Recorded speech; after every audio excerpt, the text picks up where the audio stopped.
말씀 사도행전 17장 1절 같이 한번 합독하십니다.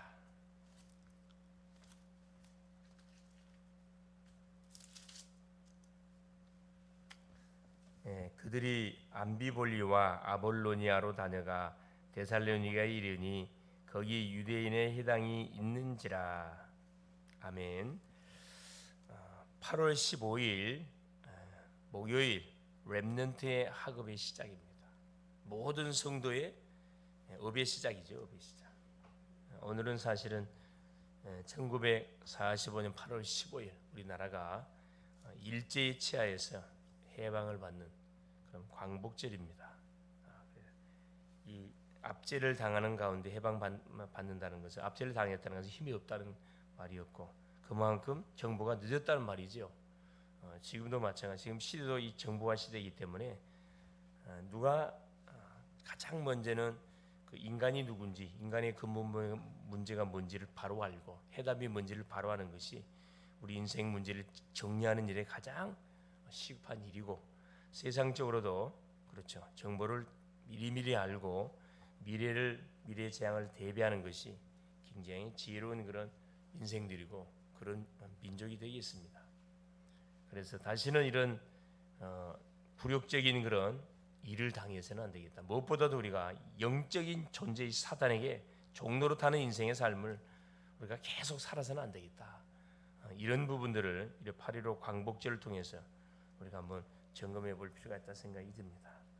그래서 렘넌트 때 뭘 우리가 잘 시작해야 되느냐. 그렇죠. 모든 기초를 우리가 잘 준비해야 된다 이 말입니다. 공부하면서 기도하지 말고 기도하면서 공부해야 합니다. 이 똑같은 말처럼 보이지만 이게 완전 틀려요. 우선순위가 어디에 맞춰지느냐에 따라서 뭐가 고백이 다르고 시간 투자가 달라지고 물질 투자가 완전 달라지기 때문에 그래요. 힘들 때 기도하지 말고 기도하면서 힘든 것에 도전해야 됩니다. 그렇죠. 이미 지친 상태에서는 힘들잖아요. 기도하면서 우리가 하나님 나에게 오력을 달라고 기도하는 가운데 계속 칠망대 축복을 누리게 되지면 뛰어넘는 뭐가 능력이 오게 되어 있습니다. 그래서 우리 후대들에게, 우리 성도들에게 응답은 지금 오는 것이 아니라 지금은 각인되고 있습니다. 잘못 각인이 바뀌고 있는 그런 와중 속에 있는 거죠. 각인된 것이 삶을 통해 뿌리 내리시고, 그래서 하루의 첫 시작을 우리가 올바로 하는 것이 너무너무 중요합니다. 말씀을 받고 기도로 하루의 모든 스케줄을 점검하고 기도 여행을 하는 가운데 출발하는 인생하고 그렇지 못하고 부시부시 있나가지고 정신없이 뛰어가는 출발하는 그 인생하고는 같을 수가 없어요. 뿌리 내린 것이 결과가 되어 결국은 우리의 삶의 체질이 인격이 되어 체질이 딱 된다. 그렇다면 무엇을 먼저 각인시켜야 됩니까? 첫 번째, 근본적인 망대 여정 이정표다. 하나님께서는 처음부터 우리에게 하나님의 형상을 심으셨습니다. 창세기 1장 27절에 하나님의 형상대로 사람을 만들고 남자와 여자로 창조했다. 양성을 가진 사람으로 창조했습니다. 다른 성이 있는 게 아니에요. 완전 그건 사단의 속임수입니다. 이것 자체가 바로 망대다. 내가 누군지를 올바로 아는 그 시작부터가 망대가 시작되는 거죠. 하나님은 우리에게 생명을 주시고 만물을 다스리고 정복하라는 명령까지 주셨습니다. 처음부터 주신 것이 바로 뭐냐? 빛의 경제다. 에덴의 축복, 그게 빛의 경제예요. 28절 생육 번성 정복의 축복, 이 빛의 경제입니다. 우리는 이것을 놓쳐버리기 때문에 어떻게 해요? 고생을 바가지로 하고 있는 거고, 이걸 반드시 뭐야 되냐? 자꾸 회복해야 됩니다. 누구만 가능하냐? 그렇지. 언약을 가진 자, 기도하는 자, 전도의 방향을 맞추는 심령 속에는 이게 빨리 와요. 두 번째, 렘넌트 7명의 망대 여정 7 이정표입니다. 가장 근본적인 바탕을 깔아야 되고, 두 번째는 그렇죠. 요셉은 하나님의 영에 감동된 사람이었고 순탄한 그런 인생의 여정이 아니었습니다. 그렇죠. 배달은 10명의 형제들, 또 계모 3명들, 어머니 일찍 돌아가셨고 굉장히 어려운 그런 환경 가운데서도 요셉은 뭘 놓치지 않았냐? 근본적인 망대 여정이죠. 이 축복을 누렸습니다. 기도, 망대는 기도, 여정은 전도, 이정표는 하나님의 말씀. 사모를 누렸다 이 말입니다. 모세는 호렙산에서 하나님의 음성을 들었습니다. 자기 장인의 양을 치러 가는 가운데 가만히 있는데 들린 게 아니고 계속 모세는 평상시 기도했을 뿐만 아니라 이 고민 속에 잡혔습니다. 왜 하나님이 나를 쓰지 않았을까? 왜 이 우리 민족은 계속해서 애굽 나라의 노예로 압제 생활을 할 수밖에 없었을까? 이런 계속적인 기도 속에 하나님 음성이 들려온 거죠. 가만히 있는데 음성 들려오지 않습니다. 사무엘의 말은 단 한마디도 땅에 떨어지지 않았다. 사무엘상 3장 19절에 그 이유가 뭐지요? 간단합니다. 사무엘은 저 때자마자 하나님의 성전에 바쳐져서 그래서 언약궤 곁에서 자랐더라. 성경이 이렇게 말씀하고 그게 바로 정답이에요. 이 교회 중심, 예배 중심, 말씀 중심의 인생. 이게 모든 게 뭐냐? 말씀으로 무장되어졌던 사무엘. 말한 것마다 뭐가 해요? 말씀을 말한 것마다 믿음의 말이 나갈 수밖에 없죠. 사무엘이 사는 날 동안의 전쟁이 그쳤더라. 성경이 이렇게 말씀을 합니다. 그래서 말씀이 각인된 그 인생은 천하무적의 인생이 되는 거예요. 여호와 영에 크게 감동된 다윗은 최고의 왕이 되었습니다. 그때 청소년 때. 그렇죠. 나이 상관없어요. 뭐가 임해버려 하나님의 영이신 성령이 임해버리면 나이가 상관없다니까. 엘리사는 갑절의 영감을 구했고 왜 시대가 너무 악한 시대였기 때문에 갑절의 영감을 구하지 않고는 뭐 그 시대를 감당할 수 없다는 것을 누가 깨달은 거죠. 열왕기하 2장 9절에 자 다니엘과 다니엘 그 세 친구들은 이사야의 언약을 굳게 붙잡고 뜻을 정했습니다. 포로를 끌려갔거든. 아무 잘잘못 상관없이 하나님의 절대기이 뭔지를 찾아낸 거죠. 뜻을 정한 겁니다. 그때 흑암이 완전히 꺾여버렸어요. 다니엘 1장 8절 9절. 바울은 해당에서 그리스도와 하나님의 나라 오직 성령의 충만함을 어디에서 가는 곳곳마다 가르쳤습니다. 그리스도, 하나님 나라, 성령 충만. 그리스도, 인생 창세기 3장 저지를 끝내신 모든 문제 해결자 그리스도. 이 그리스도 연약을 잡고 가는 모든 현장마다 사탄의 나라가 완전히 무너지고 하나님 나라가 완전히 회복되어지는 그 비밀을 전달했고 사도행 1장 8절. 이 우리 힘으로 하는 게 아니고 하나님 위로부터 주시는 성령 충만. 이미 요엘 선지자에게 약속했던 이 성령 충만. 성령 충만이 오니까 바울의 힘이 아니고 우리 힘이 아니고 하나님의 능력으로 가는 곳마다 어떤 일이 벌어집니까?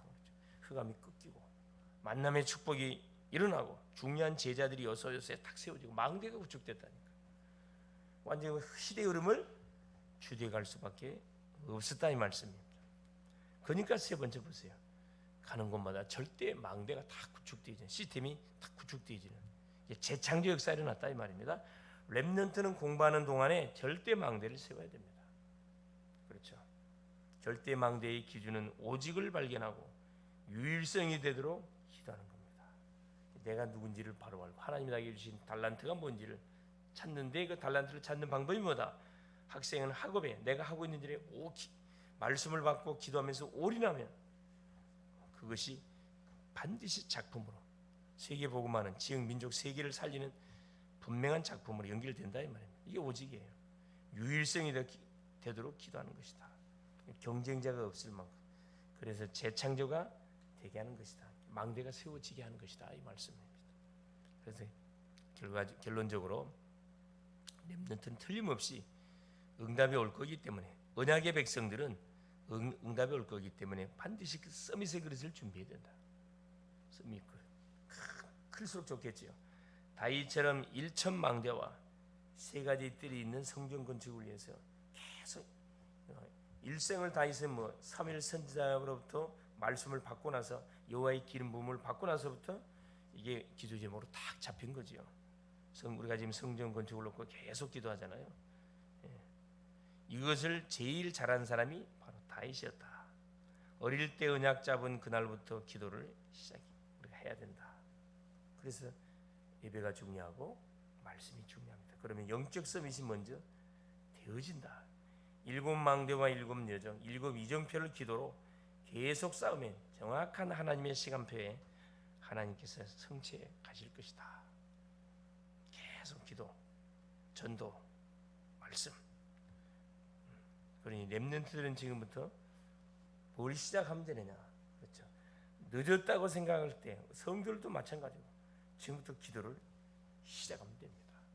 그렇죠. 기도 시작. 모든 출발은 자 복음으로 우리가 인생의 답을 얻었기 때문에 기도로 시작하고 기도로 진행하고 기도로 마무리할 때 안전합니다. 왜? 하나님 우리가 기도할 때 모든 울타리 영적인 어마어마한 울타리를 쳐가지고 재앙을 다 막아내고 재앙 당했던 사람을 딱 살려내도록 하나님 징후를 주게 되어 있습니다. 자, 그래서 사도 바울은 어디를 놓치지 않고 공략했냐. 오늘 읽었던 성경의 말씀 사도행전 17장 1절 해당은 지금식으로 말하면 교회입니다. 교회는 누가 다 와 있어요? 엘리트, 어른, 중직자, 산업인 모든 전문인들 어린아이까지 미래 중요한 일을 감당할 미래 우리 아이들까지 다 와 있어요. 이것을 놓치지 않고 이 데살로니게 지역의 해당에 들어가 가지고는 그리스도의 당위성을 선포했고 그리스도를 왜 믿어야 되는지 왜 성육신 십자가를 지고 부활하셔야 되는지 이유를 분명히 전달했고 18장 4절 고린도 지역에 가가지고는 예배가 왜 중요한지 기도가 왜 중요한지 이걸 가르쳤고요. 19장 8절 하나님의 나라가 뭔지를 한 2년 동안 가르쳐야 되는데 대역사가 일어났어요. 아시아에 사는 사람들은 복음을 받지 않은 사람이 한 사람도 없을 만큼 엄청난 역사가 일어났습니다. 우상의 정각이 무너지고 마술책을 불사지르고 모든 심령들이 죽게 돌아와서 회개하고 그때 바울이 에베소 지역에서 내가 로마도 보아야 하리라. 세계복음화의 바로 심장부 로마를 바로 공략하기 시작했습니다. 우리가 뭘 올바로 시작하면 그렇죠. 하루의 시작을 복음과 함께 기도와 함께 출발하게 되어지면은 미래는 안전하게 되어 있습니다. 아이고 피곤해 죽겠는데 오늘 자지 뭐. 아침을 푹 잠으로 주무시고 기도를 하지 않고 출발하는 인생은 항상 분주해요. 분주합니다. 그럼 어떻게 세상을 주도해 가겠습니까? 그렇죠. 끌려갈 수밖에 없겠죠. 그래서 세상은 누가 기도하는 사람이 리드하게 되어 있습니다. 승리하는 날 될 수 있기를 그리스도 이름으로 축원을 드립니다. 살아계신 하나님 아버지 고맙습니다. 하나님의 은혜 속에 또 우리 경인지역 MT를 잘 마치고 또 지부 수련회도 잘 마치고 하나님 또 오늘부터는 또 청년 수련회가 또 진행됩니다. 또 이번 주까지 모든 수련회가 마무리가 되고 이제 우리 교회 수련회만 마지막 남아 있습니다. 우리 전 성도님들이 정말 기도하는 건 이런 무더운 여름 계절 속에 건강한 상하지 않도록 오늘도 우리 하나님의 하늘의 군대를 파송하시고 동행하여 주시고 저들의 모든 삶을 인도하여 주시되 우리의 모든 생각 마음 중심이 어디에 전도 선교 후대 237 5천 종족에 있을 수 있도록 성령으로 역사하여 주옵. 그러기 위해서 우리가 그릇을 잘 준비할 수 있도록 은혜를 허락하여 주시고 근본적인 하나님 신앙 발판을 깔고 그 바탕 위에 계속 우리의 전문성을 세워서 곳곳에 교회의 망대들을 세워나가는 멋진 하루 되게 하옵소서. 연약한 환우들을 치료하여 주옵시고 하나님 기도하는 모든 심령들 속에 모든 닫힌 문들을 열어가 주시옵소서. 그리스도가 되시는 예수님의 이름으로 간절히 기도 올리옵나이다. 아멘. 하늘에 계신 우리 아버지여 이름이 거룩히 여김을 받으시오며 나라가 임하옵시며 뜻이 하늘에서 이루어진 것 같이 땅에서도 이루어지이다. 오늘날 우리에게 일용할 양식을 주옵시고 우리가 우리에게 죄 지은 자를 사하여 준 것 같이 우리의 죄를 사하여 주옵시고 우리를 시험에 들게 하지 마옵시며 다만 악에서 구하옵소서. 대개 나라와 권세와 영광이 아버지께 영원히 있사옵나이다. 아멘. 기도하시다가